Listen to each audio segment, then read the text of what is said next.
Good morning, good evening, or good afternoon, wherever you are. It's morning here in Entebbe, Uganda, and so I'm just having my cup of tea after mass this morning. But how I wish I were there with you in Sydney.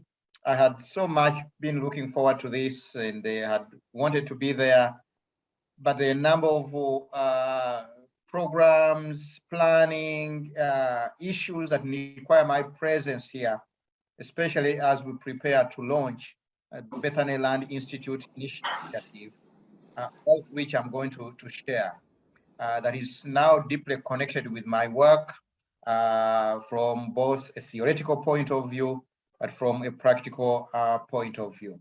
So glad to be with you, and thanks for this opportunity to share about Bethany Land Institute and the notion of integral ecology as a lens for missiological reflection, but also as a method of doing theology. I wanted to share my screen if the host could enable me to do so. Okay, great. It's working, yeah?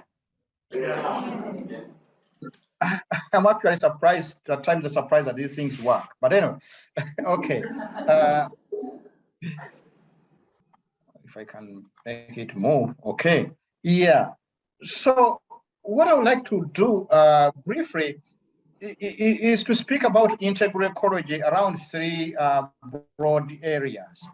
In the first place, I want to briefly talk about the Kairos moment that we are in, and then share a little more about this initiative, Bethany Land Institute, that I'm involved in, and how it really places the notion of integral ecology at its heart, and how that notion of integral ecology is key to rethinking world Christianity mission in our time. And I will do so in that moment by reflecting on four matters or four dimensions of integral ecology as I see that are going on around Bethany Land Institute, this initiative that I'm involved in. First, briefly, a word about the Kairos moment. We find ourselves at a unique time in history. And this moment is defined, as I understand it, by three key moments.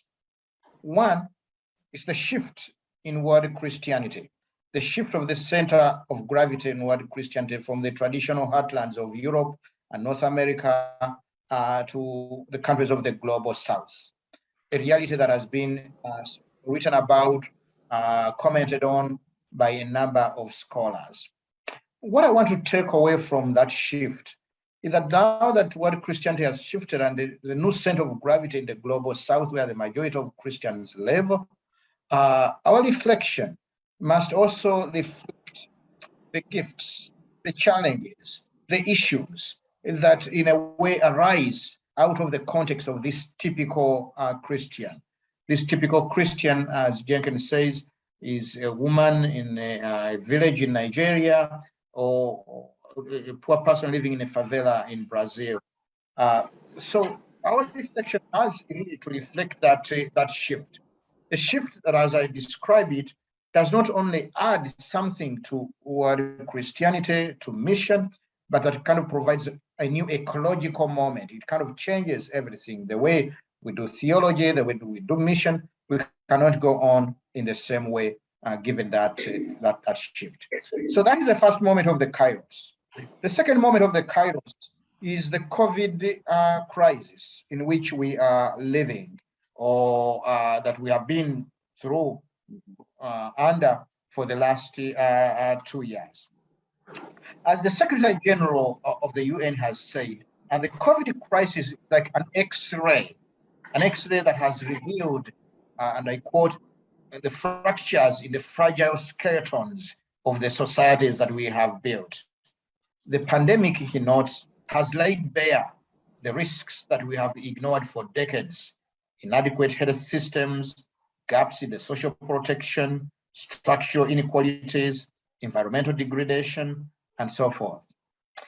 The crisis, the COVID crisis, has laid bare, has been an X-ray that has revealed the vulnerabilities that we have lived with for so long, perhaps that have been hidden, all these vulnerabilities, and how these vulnerabilities especially are concentrated in the global south. The effect of the COVID pandemic is felt much, much more deeply in the global south, where again, the majority now of Christians live. So that is a unique moment, a kairos moment, a moment of challenge, but also an opportunity that invites us to reflect in new ways of what it means to be a Christian. The third moment that constitutes a crisis is the ecological crisis that we are living in. Again, another crisis that has spotlighted the global south. The effects of the global crisis, the climate crisis, is felt much more. Its impact is felt much more by the people in the global south. Again, this is where the majority of Christians are. So these three, in a way, kind of provide a unique opportunity for us to reflect from the context of the typical Christian today.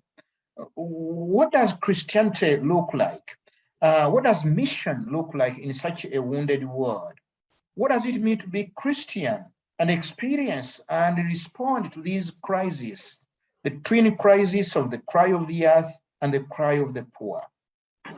What resources can Christian faith provide to understand, to navigate, to work our way through the crisis, or to shape and respond to the many inequalities and vulnerabilities that we experience today? That is the context that provides for our reflection. And so the 50th anniversary of the International Association for Mission Studies is really a great opportunity for us to think seriously about the way forward in terms of this kairos moment. At any rate, it suggests that we cannot go on as usual. Our reflection cannot move in the same way. And our theological, in a way, enterprise, our missionary theological enterprise has to move in innovative ways that respond or that at least seek answers to this special crisis moment that we are in. So what I want to do today is to reflect on the Bethany Land Institute, this initiative that I and two other priests started in Uganda, as a way to show the kind of reflection arise in the context of these vulnerabilities. And doing so in a way, use the notion of integral ecology as a lens. So what I would like to do really is to share some 4 dimensions of the work of Bethany Land Institute around 4 themes or 4 things that matter deeply. And out of those 4, in a way, the whole question of mission in our time. First of all, a note, a few words about Bethany Land Institute. It started really in 2012, when I, together with the 2 other priests, were really concerned about the challenges that we are experiencing in the communities in the rural, especially in the rural Africa. The challenge of deforestation, the challenge of water, the challenge of land. This actually picture was taken from the home where I grew up. When we grew up, this was surrounded by natural forest, the upper left here. That was a natural forest, now has all been cut down.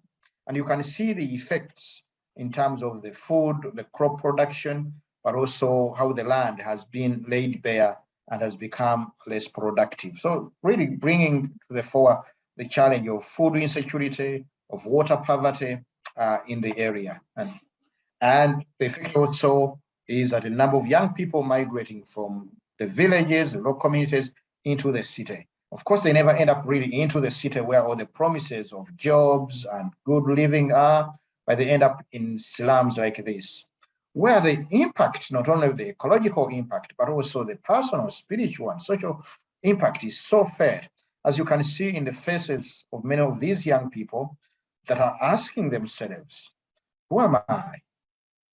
Where am I headed? Do I even matter? And these are spiritual questions in a way. So in 2012, reflecting on this, my colleagues and I, two priest friends, we bought some land where I wanted to do an initiative. And all I wanted, from my own point of view, was to plant a forest to replace the natural forest that had been cut down near my home. My friend, Cornelius, was talking more about education, the need for a mindset change. And my other friend, Tony, is talking about so much about economics. Whatever we do, we have to incorporate an economic dimension for people, the young people in the rural communities have to find means to support their families. So we bought some land, intending to set up a farm, a forest, and an economic model for the young people.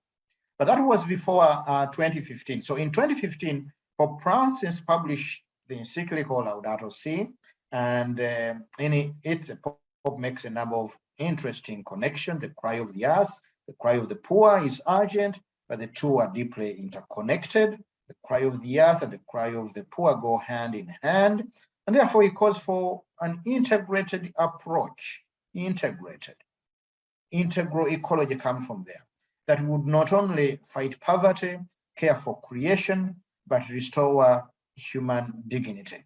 Really, in Laudato Si, integral ecology is a central organizing concept that comes out of the understanding that Pope Francis works out of, that everything is interconnected. The cry of the earth, cry of the poor, human beings have three constitutive elements. They have to connect with God, with one another, with the society, and with the land. Everything is interconnected.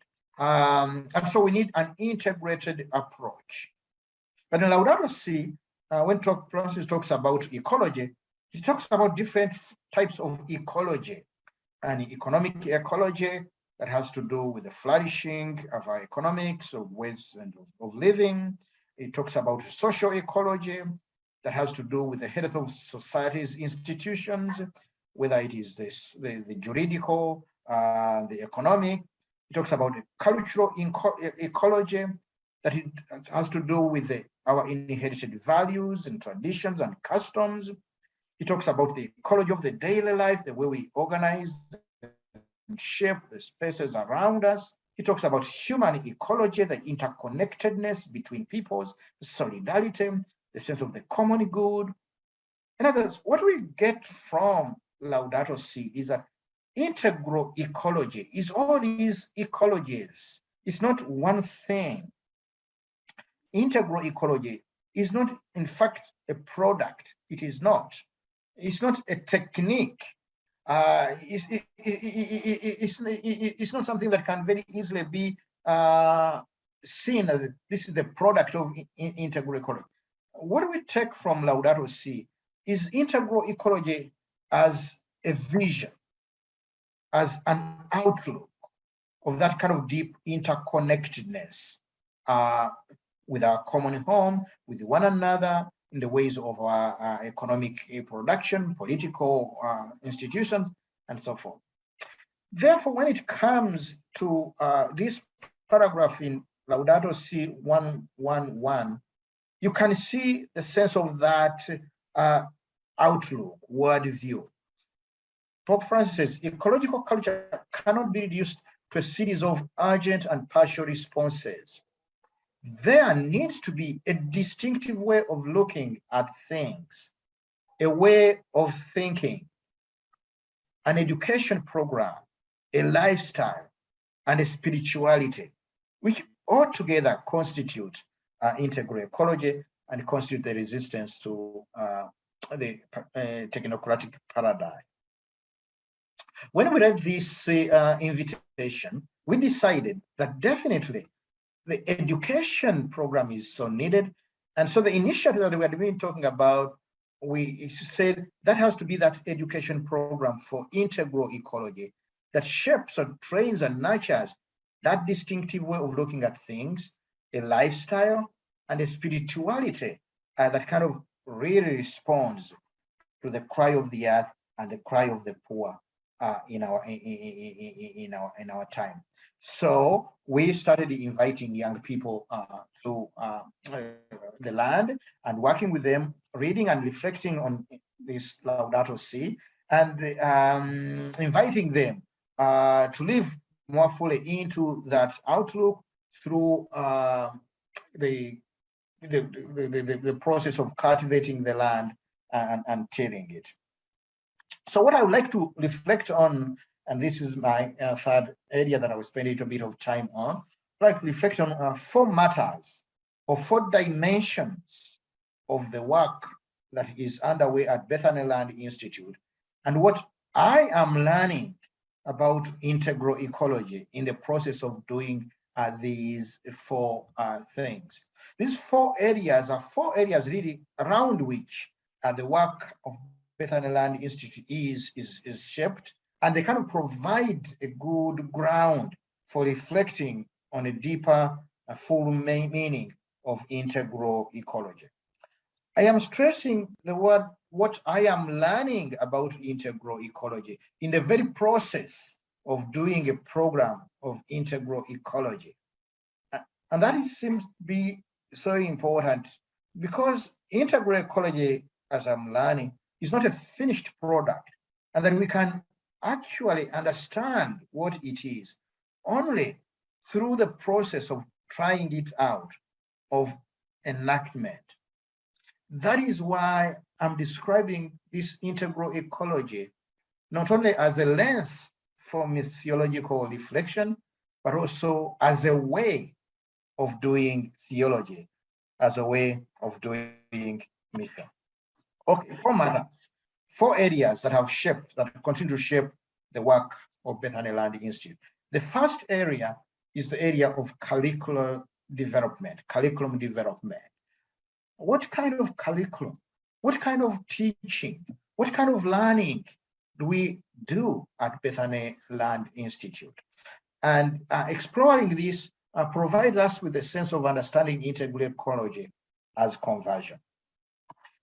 So we started by inviting young people to this piece of land, sharing with them reflection from Laudato Si, learning with them, but also inviting them to cultivate the land.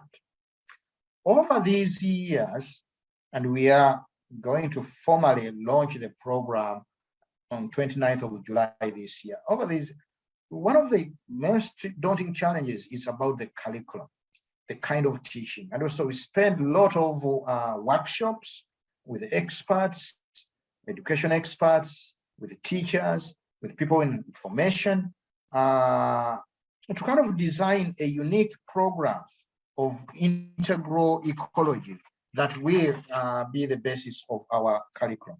Here you can see some images of some of those workshops.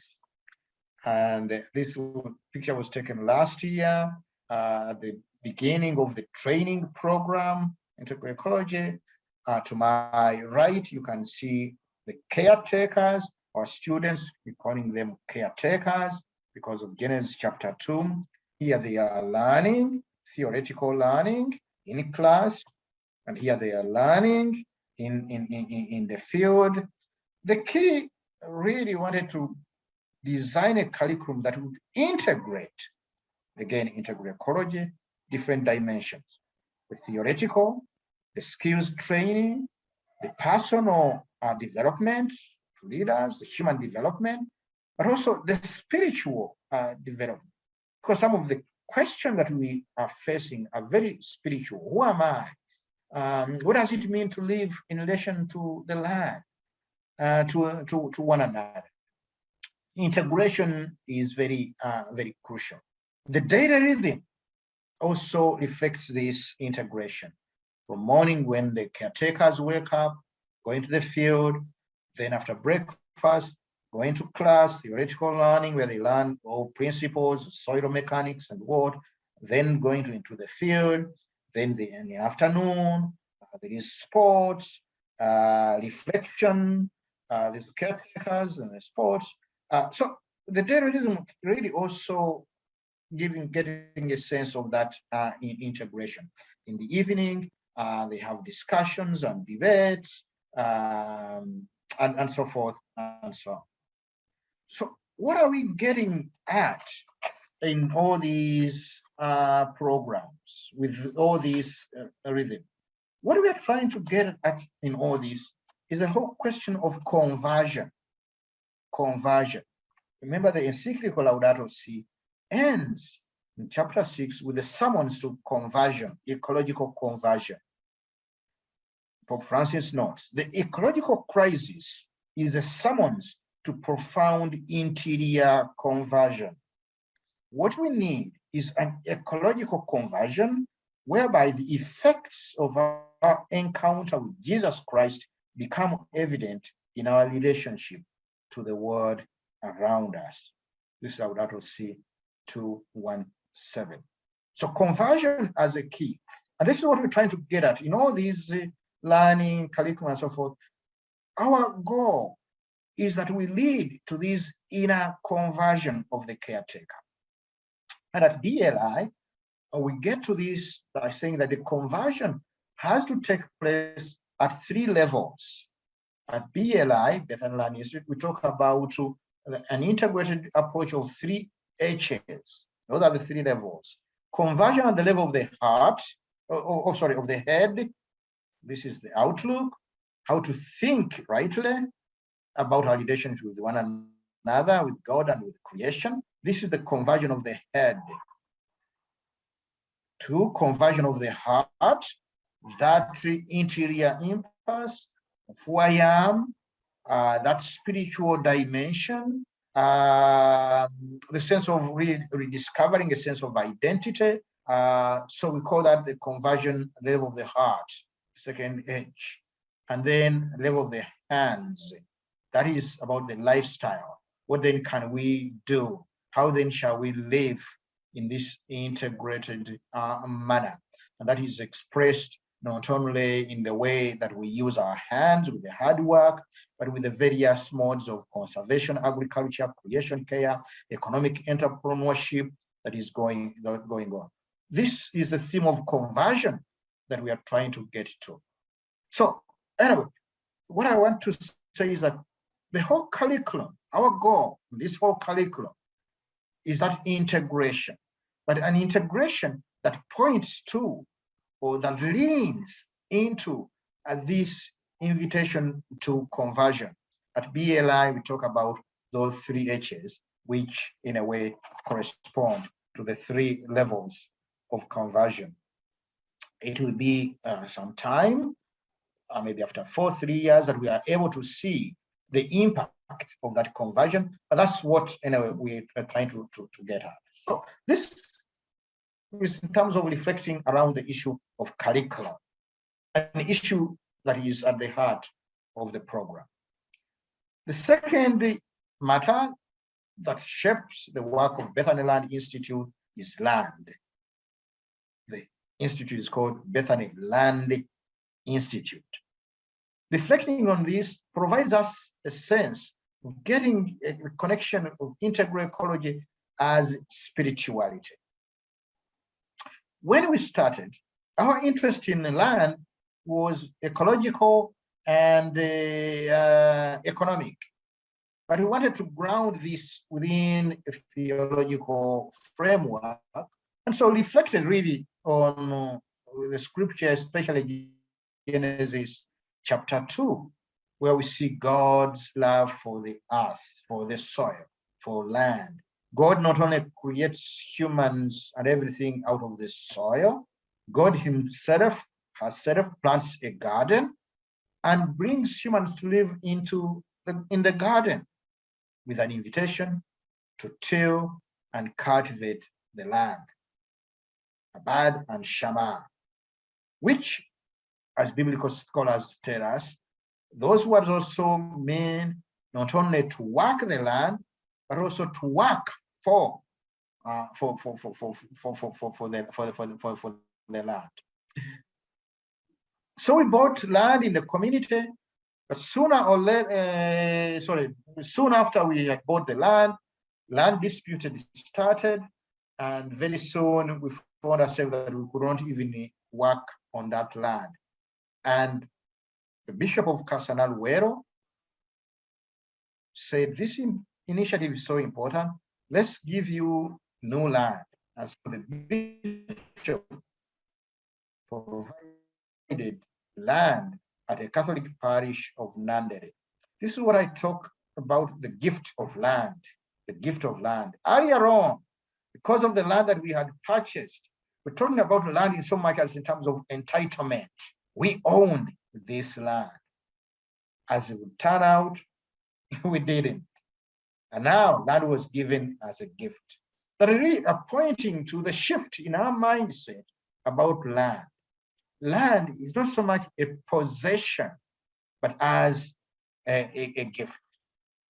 So this is the land around the Catholic parish of Nandere, one of the first parishes north of Kampala, that is not only has a natural forest that was planted by the missionary. The church itself established in 1890, planted a forest that now over the years has been encroached on.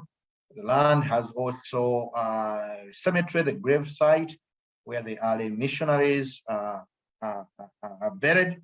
So it's a land with a rich history, if you like.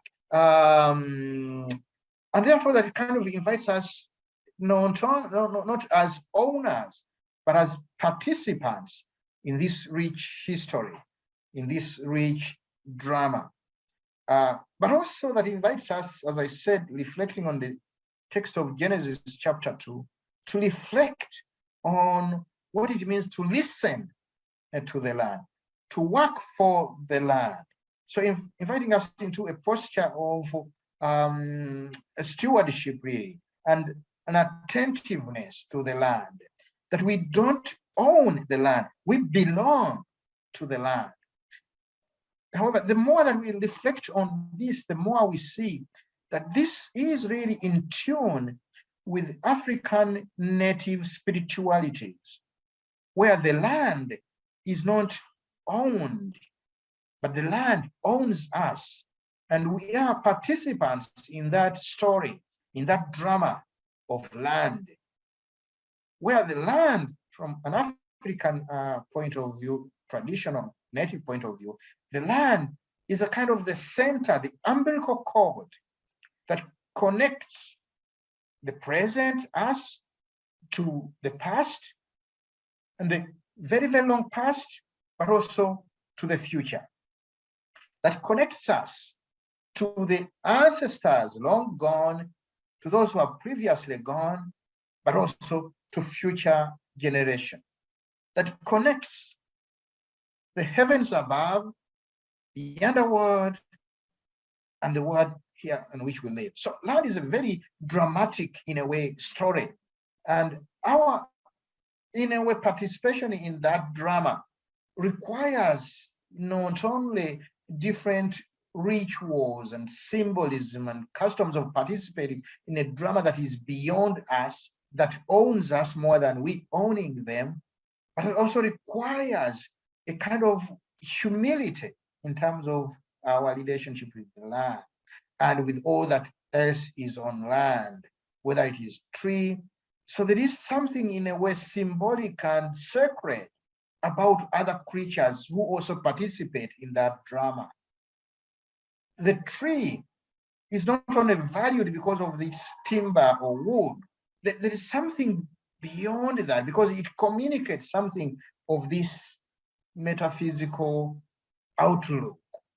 And so we are finding ourselves actually, as we participate in this drama of land in this particular location, within this rich history of Nande, we are finding ourselves more and more also learning from, leaning into actually the native spiritualities, where land, there's something about sacred, about the mythical, about the spiritual dimension of land, moving away from the purely modern economic outlook of land as just kind of a title or possession that just changes hands.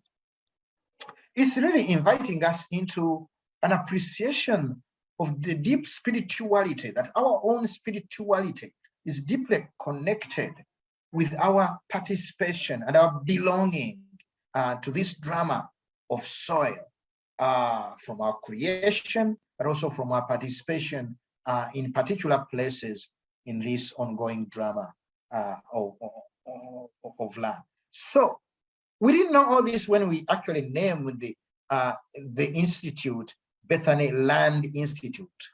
What we wanted to cover was the Genesis chapter 2 dimension of God loving the land and giving the land to us and invited us into that vocation to till and care for the land. Now we're discovering all these deep dimensions of spirituality in the very process, actually, of working at the land. The third aspect that continues to take a lot of our time in Bethany Land Institute is the institutionalization. Institution matters. And the more we reflect on this, the more we see that this notion of integral ecology is also a notion of social love. I didn't realize myself when I started working on this initiative that matters of institutionalization will take a lot of time, from organizing board meetings, filing returns, deciding on what kind of buildings, hiring staff, all that process, budgets, boards, that kind of constitute the work of developing an institution, in this case, the institute.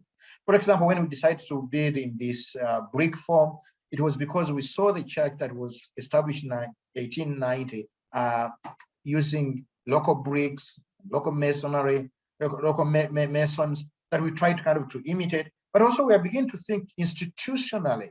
How do you design and develop a program that is going to outlive us, the founders, but also future generations into the future?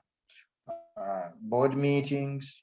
So this whole notion of institution that takes quite a lot of time, a lot of effort, but also increasingly we're discovering a lot of money, more money than actually many are willing to spend, because we are so much used to addressing the problem of the poor through humanitarian aid. But what this moment is inviting us is not only into humanitarian aid, but to build institutions that carry forward the gains of the past into the future. Earlier on in my work, especially in the sacrifice of Africa, I had argued that the challenge of Africa is a challenge of institutions, especially post-colonial institutions into which Africans, within which Africans live. And I argued that it's the imagination of these institutions, post-colonial, that really, in a way, shapes patterns of poverty, of corruption, of demoralizing African everyday lives. I ended the book by arguing that these institutions of modern social life have to be reinvented, reimagined. I didn't realize what a daunting task that is until I started working in a very small way on this Bethany Land Institute. But the more I did, the more I reflect on what Pope Francis is talking about as social love. In paragraph 231, Laudato Si, Pope Francis talks about social love as the key to integral human development. The love that has to take effect in the social, political, economic, and cultural institutions. Institutionalized love is the key to authentic, integral human development. The more I see that, the more I see, okay, in these efforts, humble efforts, it's a way really to participate, to experience that social love concretely. And again, as Pope Francis says in Fratelli Tutti, in paragraph 180, and also paragraph 186, that this social love is the true meaning of caritas, of love. He provides an example, Fratelli Tutti 186. If you help a poor person cross a river, that is indeed a commendable act of love. But the deeper act of love is for one to build a bridge so that not only this one individual, but also others and future generations can cross that river. So we increasingly see what we are doing in this humble, small effort in one particular place as bridge building, as building a bridge and kind of laying the bricks for future generation. What I'm also discovering in so doing is that this building of the bridge really is enabling future generations, others, as Pope Francis says, not fall into the trap of poverty, but to gain a sense of agency where they can, in a way, control more and more their own destiny. But anyway, this is an ongoing, but also realizing what a daunting task it is. And yet, as Pope Francis says, this is commanded love. Social love is commanded love. That is what we are invited to do. So if you think about mission in our time, in the context of the crisis that we have talked about, it commands us in a way to do social love, to do this kind of, in a way, institution building that not only get the poor out of poverty, but also help the poor gain a sense of their, in a way, agency. The fourth area around which Bethany Land Institute really develops its work, is shaped, is the notion of Bethany. We call this Bethany Land Institute. And the more we reflect on this, the more we see integral ecology as ecclesiology. The notion of Bethany is so important. It's the Bethany Land Institute. Our programs are also named after the Bethany Land Institute. In 2012, I made a trip to Israel, Palestine, the Holy Land, in search of the biblical Bethany, because I was impressed by some of the stories I was reading that took place at Bethany during Jesus's time, including the story of Martha, of Mary, of Lazarus. And I wanted to find out what kind of place that was and why it was so significant for the New Testament writers to specifically mention, for example, in Luke, that Jesus entered a village called Bethany, and a woman there named Martha welcomed him to her house. I made a lot of discoveries that I captured in this small publication, Stories from Bethany. One, that it is a very small village outside Jerusalem, not too far, walking distance, on the other side of the Mount of Olives. And two, that for all his ministry, Jesus would come in and out of Jerusalem, but he never stayed in Jerusalem.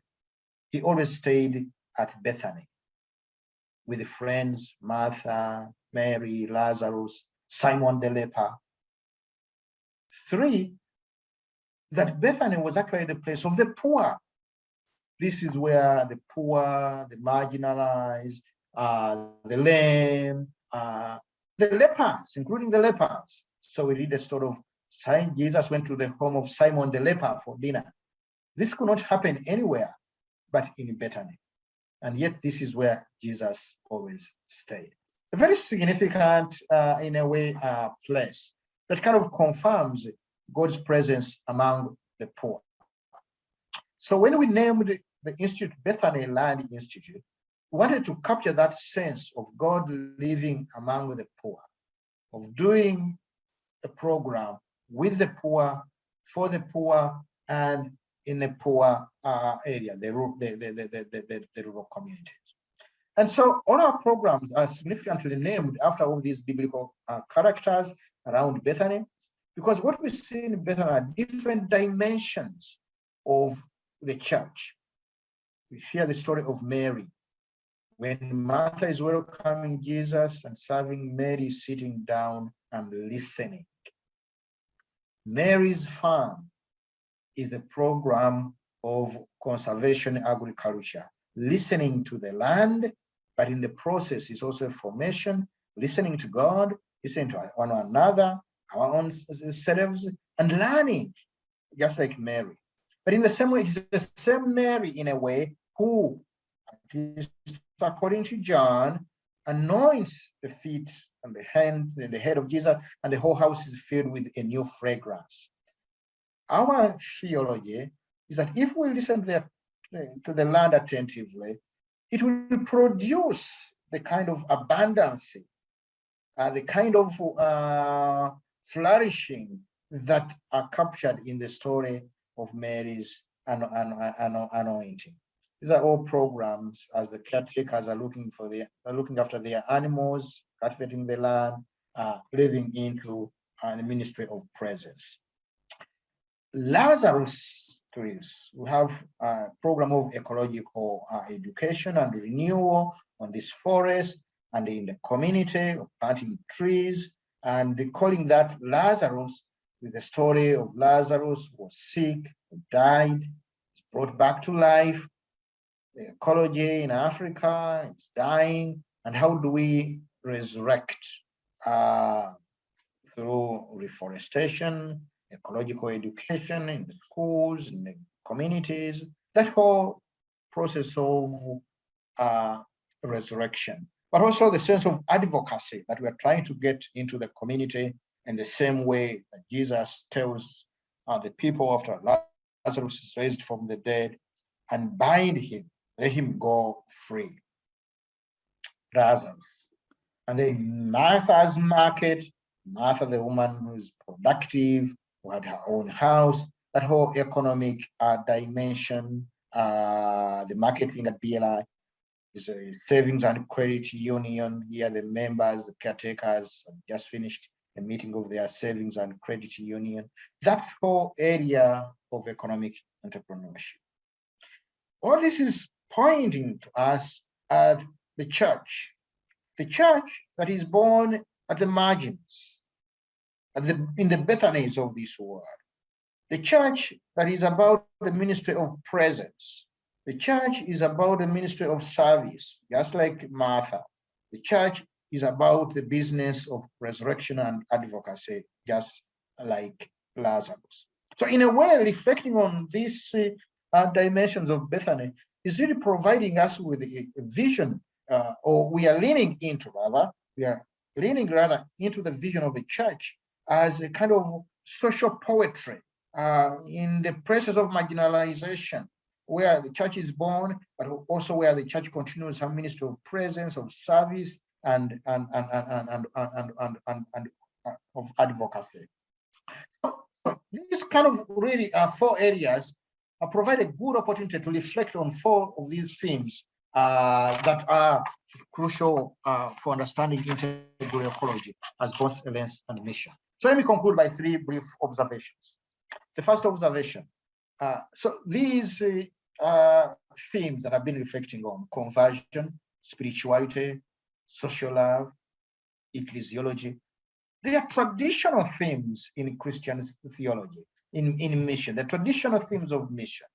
What are the purpose of my presentation? To show that in the Kairos moment that we are living in, we need to rethink these traditional themes, given the urgency of the crisis moment, but also given this notion of integral ecology, that actually the notion of integral ecology is a very productive way of rethinking these traditional themes of mission. And therefore, integral ecology is a promising lens for missiological reflection.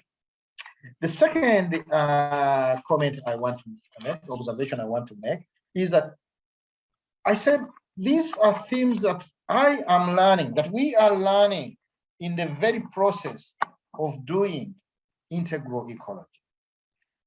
Integral ecology is a praxis. It's not so much a kind of a theoretical model or lens. It's not a product. It does not exist ahead of itself. It is in the very process of trying out integral ecology that we discover the dimension, the richness of that integral ecology. In other words, integral ecology as a lens for theological reflection is more of an invitation into the very praxis of integral ecology. That means there is no clear-cut distinction between the theoretical thinking of mission and the very implementation of mission. It is almost calling all of us to be scholar practitioners, theological practitioners, mission practitioners, because the notion of integral ecology as a method does not render itself easily to the notion of implementation. Implementation requires a designed model out there that we just kind of implement. We just kind of, in a way, apply to particular situation. What I'm learning that integral ecology lends itself more to the notion of the practice of enactment and experimentation.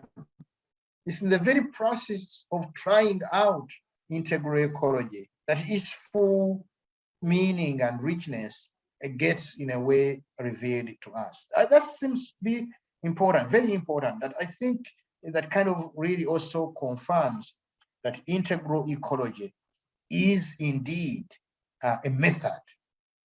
Yes, it is a lens for theological reflection, but also it's a method, a way of doing theology, of doing mission. The third and final observation, that integral ecology is so much part of the drama of reconciliation, of God's reconciliation. For mission is nothing but God's reconciliation, is nothing but the story of God reconciling God to all things, and in the process generating, nurturing, making a new creation, as Paul says in 2 Corinthians chapter 5. That notion of reconciliation, that invitation always takes us to a place, a physical place. As one of my colleagues at Duke, Norman Wisber, says, and I quote, and this is in Making Peace with the Land, rather than being simply the absence of violence, reconciliation takes us to a physical place, to a plot of land that puts down roots, produces food, provides stability and hospitality, fosters healthy relationship, and inspires joy. Shalom presupposes people living securely in the land, which means that land and people together are being respected and nurtured. End of quote.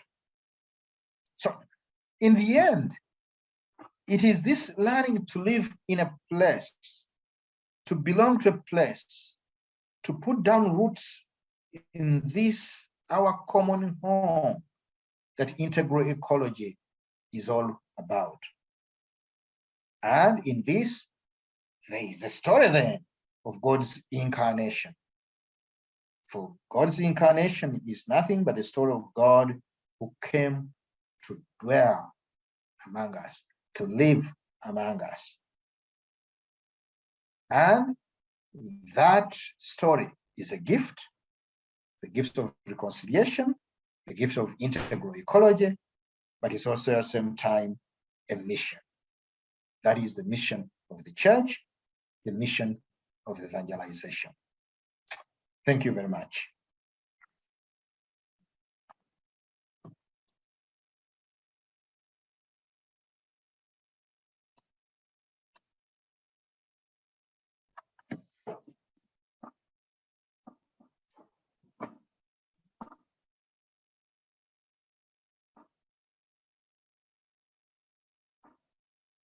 Paul, I can't hear you.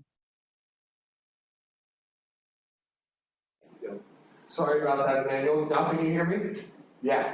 Just want to thank you for that. I can hear you now. It's great to evoke you here in our midst, and I know there are going to be some questions and comments, so I'd like to open those up if you're willing to spend some time with us. Sure. Yeah, I have a question from the back. Please come forward. Can you do? Thank you, Professor. Delighted to help see you and listen also to what you have presented. I think this problem is sorting out the practicability of integral ecology as a spirituality. I'm trying to know how we can really put that into practice. We had, I think earlier this year, a conference on climate change where many countries of the world have decided they are going to go green and shut down unnecessary usage of energy. But as soon as the problem in Ukraine started, many of these countries rolled back into coal production. So, and then forgot the whole Paris activities they decided on that. And in our continent, Africa, we know the challenges that hamper ecological progress, like deforestation or ownership of land. Economic or political factors. You have already expressed it. We have moved from seeing land as what owns us to what we own. So generally, human beings are basically the same, and comfort has become a value, an almost good. And this is so realistic and real for many people. It's essential for many people. So my question is, how do we urge a shift back to an ecological spirituality in the face of existential questions, existential concerns, economic or political or comfort? How do we work across this swamp of problems to really touch the people and convince them? Emmanuel, would you like to address that?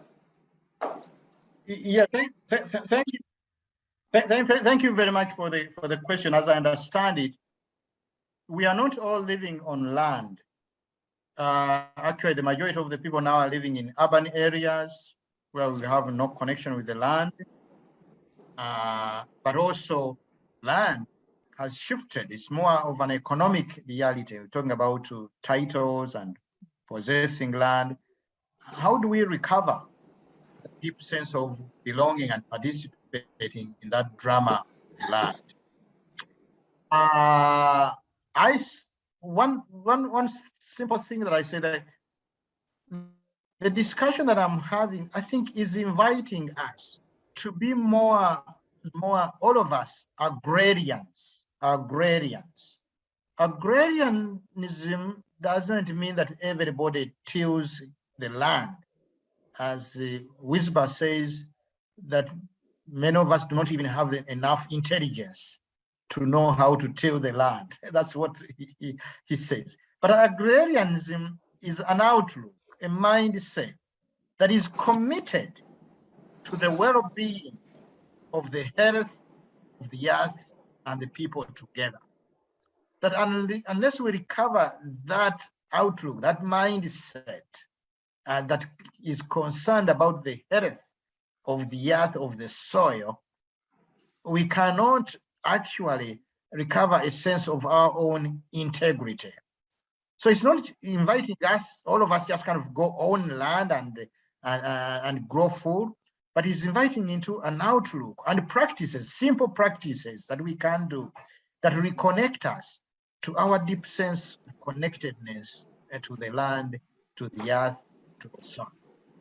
I'm sure this is a simple and not sufficient answer to the question, but I think it's an invitation to recover our deep interconnectedness and the connection with the land, with the soil in our time as the basis of our spirituality. Thank you, Emmanuel. Nigel Rooms. Emmanuel, great to hear you. And lots of people have talked about your work, and so I'm very pleased to have listened to you today. I'm from England, where a few years ago I read a fascinating book called Wilding by the aptly named Isabella Tree, who turned her farm, her 30,000 acre farm with her husband, into a forest over 15 years by withdrawing virtually every intervention in the farm, only then introducing particular types of animals that would enhance the wilding of the farm. She says you can't rewild because we've eternally changed the land. We never get back to what it was before we were there, but we can start from where we are. What happened was the non-human animals, the ecological system wilded itself, in the sense that the land has the giftedness to be itself if only we would withdraw enough to let it be itself and give it enough time to do what it was. So storks arrived from Europe, turtle doves were heard in the trees for the first time, several sorts of dung beetles not known anywhere else in England appeared almost spontaneously, it seemed. So I was curious about your project. What have you noticed about the non-human animals that maybe have returned as you've worked with this forest and this land? Have you noticed there are more insects, more biodiversity because of the approach that you're taking? Thank you very much. I'm interested in the title of that book. It's called Wilding. Yeah. Yes. Wilding. Wilding. I'm going to look for it. I'm very, very much interested. Thanks for the comment. Yes, if you can just hold back. I saw the effects during the COVID crisis, at the height of the COVID crisis, when the whole world was under lockdown. We were able to hear more birds. The air became cleaner, and you could see the effect within the 6 months, just the 6 months of human activity in a way lessening. Bethany Land Institute, we thought it was 60 acres of land. The more we looked at the original map, we realized that actually the initial forest was over 220 acres of land. So we have, in a way, regazetted that part that had already been encroached on, and we have compensated the people to move away from the forest, and so done replanting. And within the 2.5 years that we have been at Nandere, taking care of this forest, we have noticed a number of things. One, there was a stream in the middle of the forest that had dried up. Now is coming back.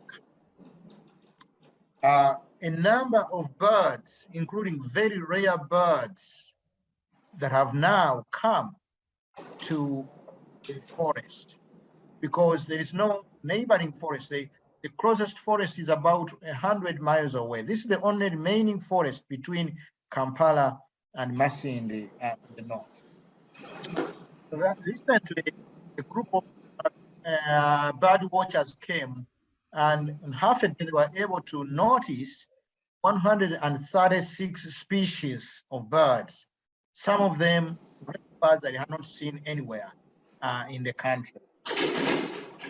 Three, we have noticed a number of small animals that have coming back.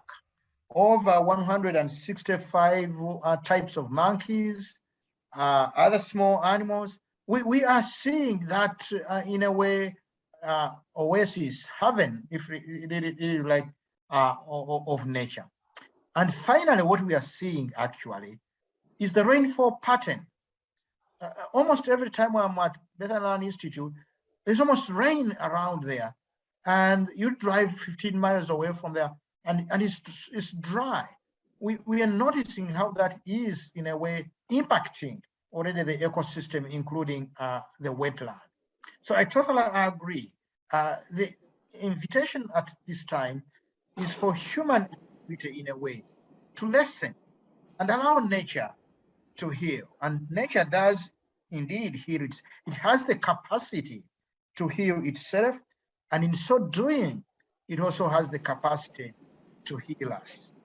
In a way, this is actually the direction it goes. By healing itself, nature continues to heal us and our societies. Thank you, Emmanuel. Here's a question from someone online, Alison Kolosova. Alison's question is as follows. I'll read her entire statement. Thank you for such an inspiring and rich presentation. You emphasized in your talk that spirituality and conversion are an integral part of education at BLI. How different is the education in the sphere of agriculture and reforestation that your caretakers receive from students that would be going to an ordinary agricultural college in your country? Could you conceive of such an institute being set up with the spiritual conversion element being drawn from Africa? The second question. That's one question about the comparison with agricultural colleges. The second would be, can you conceive of an institute set up with a spiritual conversion element drawn from African traditional spirituality without the Christian dimension? So two questions, one about comparing to ag schools, the other about ATR, and African traditional spirituality. Thank you very much for your question. Let me begin with the second. The second, yes, I can imagine it without a Christian dimension. Actually, the native spiritualities have a lot of connection, similarity with the biblical outlook and meaning of land. So I can imagine a similar initiative that is grounded within these native spiritualities, where land is valued as a drama, and that kind of provides our sense of connectedness to a world beyond us, beyond the mundane to the spiritual, beyond the now to the past and into the future. So I can imagine that. But you have to begin where you are. Where we are, the majority of the people are Christians, but that doesn't mean that they have completely disconnected with these native spiritualities. So we are learning and learning more from these native spiritualities and actually engaging a conversation between Christianity and these native spiritualities. But theoretically, yes, I can see an initiative that is grounded in native spirituality, that kind of really do similar, the kind of integral ecology that I'm talking about. The first question, the difference between our students and the students that go to a regular agricultural school. I see two differences. In the regular agricultural schools, at least the kind of schools that we have in Uganda, in Africa, we have been very busy mimicking, copying Western agriculture that has been presented as modernity, as inevitable. Western industrial agriculture that actually depends on an exploitative relationship with the land that is heavily chemical dependent, that is almost waging war against the land, that is forcing the land through these agrochemical inputs to produce what it produces. And the more chemical fertilizers that we apply, the more the land becomes arid and dry, and the more we get into this kind of monoculture that is in a way contributing to the pests, and then we use more chemicals. So that is the kind of the endless cycle. This is what Pope Francis describes as the technocratic paradigm. That is what the students learn at the agri schools. What we are doing actually is listening to the land, farming in a natural way. We call it conservation agriculture, of integrated, everything connected to the other, integrated. Minimum tillage, minimum usage of chemical fertilizers. You may call it organic, but we call it conservation or sustainable agriculture. And we are discovering actually that that contributes to the health of the soil. So Bethany Land Institute is moving against the grain of most of the agricultural institute training program. But the second very significant difference between what we do at Bethany Land Institute and the other agri schools is the spirituality. We are interested in the spirituality component of it. Really tilling the land, caring for the soil is a spirituality that connects us in very deep ways to who we are and who God is and who and what the earth is.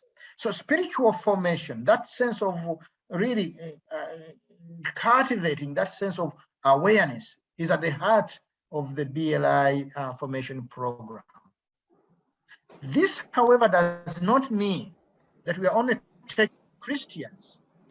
In fact, in the second cohort of our program, we have 2 Muslims and 2 young people that came and were saying their tradition and so on. But they are surprisingly discovering this rich spiritual component as one of the unique, because it is really helping them to discover not only a sense of who they are, but also a sense of dignity that is connected with the vocation to care for the soil and the land. But those are the 2 major differences between what we are doing and what is going on in the regular agric schools around.